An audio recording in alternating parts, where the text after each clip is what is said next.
করতেছি আপনাদের সাথে। তারপরে হবে মাংস ঝোল, তারপরে হবে মুরগির রোস, তারপরে বিরিয়ানি, তারপরে আপনাদের সাথে আছে পোলাও পোলাও পোলাও বিরিয়ানি, সাদা বিরিয়ানি করা হবে। কিন্তু ভাই অন্য বিরিয়ানি করবো না, সাদা বিরিয়ানি করতেছি যাতে গরুর মাংস কালো ভোনাকে যাতে খেতে পারেন সুন্দরভাবে। সকালে একটু হালকা আপনাদের জায়গা পায়েস আছে, এখন লাগলে কি আর বিষয় হচ্ছে এই গরুর মাংস অনেক আইটেমের রান্না আছে। আমি কালো ভোনাটাই ভালোবাসি বেশি,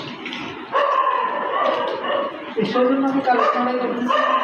আমাদের উপরে সবাই নির্ভর করছে কালো ভোনা করার জন্য। ভাই আমি তো কালো ভোনা বেশি একটা করি নাই, হঠাৎ করে করতেছি, তো আশা করি ভালো হবে।